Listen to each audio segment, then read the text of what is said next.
All right, what is going on, Chiefs Kingdom? Welcome back to the KC Sports Report. Michael Darcy, your host here as always, and today I'm going to break down if the Chiefs should trade for wide receiver Julio Jones. So the Atlanta Falcons have yet again put Julio Jones' name on the trading block. And you know, whenever a free agent wide receiver or a tradable asset goes on the market, the entire Chiefs Kingdom kind of gets up in arms, and they're always saying that the Chiefs should trade for him or the Chiefs should sign him. So in this video, I thought that I would talk about the possibility of the Chiefs acquiring Julio Jones and what exactly that would take, and I'm also going to give my thoughts on this matter. But if you haven't already done it, hit that like button, comment, and subscribe for more of the best Chiefs content on YouTube.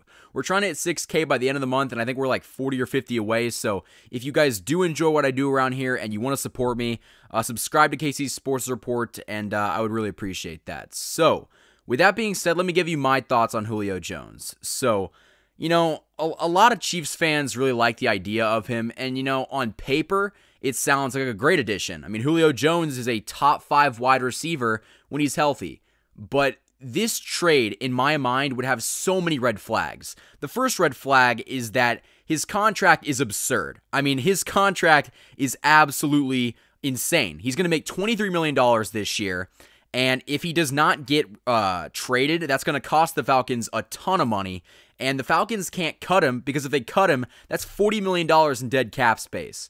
They're not stupid. They're not going to do that. So, first of all, Julio Jones' contract is outrageous. So any team that decides to pony up and trade for him, you're going to have to pay that contract. Unless the Falcons somehow say that, hey, if you give us a first-round draft pick and throw in a few more picks, we'll decide to pay for that contract. But let's be realistic here. The only reason that the Falcons want to trade Julio Jones to begin with is because his contract is so absurdly bad. So, number one, his contract is horrendous. Number two, he's hurt all the time. In preparation for this video, I did research. He's been hurt practically every year, and last year, it was a hamstring issue. But throughout his career, he suffered with a shoulder problem. He's had a foot injury in the past, thigh, hip. I mean, he's literally had anything happen to him and everything. And so he's not going to stay healthy. Last year, he only played 9 games, and he was productive in those 9 games. He caught 51 passes for 771, but it's just the question that I ask Chiefs Kingdom is why acquire somebody that's going to be Sammy Watkins 2.0 that is going to be hurt even more than Sammy, and he's going to cost you about $10 million more?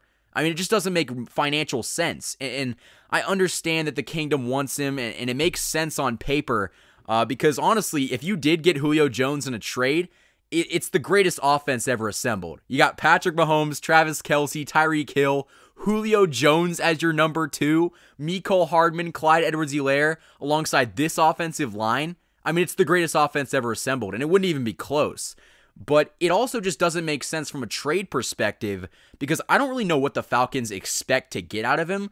But with the contract that he did sign in 2019, him making $23 million a year until 2023, the question that I ask is, what are they going to want? I mean, I don't think that you can get a first-round pick for Julio Jones with that contract. Is it harsh? Yeah. But guess what? He signed the contract, and the Falcons are trying to flip him for something that's as good or better than the Julio Jones signing. So I really think that the best the Chiefs could do is like a third or a fourth, maybe a fourth and a fifth. I know that sounds preposterous, but let's be honest here.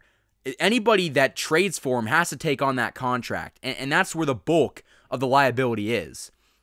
And like I said, the injury problems, it's too big for me to overlook. I personally don't think that Julio Jones would be a good fit here just because I don't think that he would stay healthy.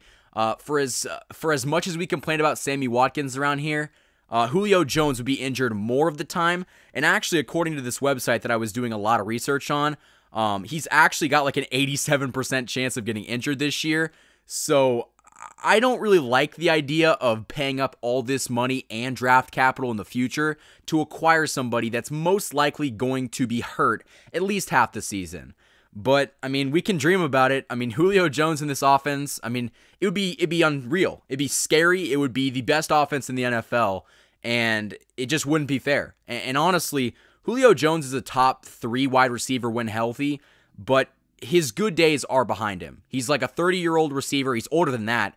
I don't know his exact age right now, but he's getting into his 30s, his later 30s, and I just think that for what the Chiefs have going right now, you've basically started from scratch on the offensive line. You built that all up. You got Cornell Powell in the draft. You have more weapons on offense than, quite frankly, you need.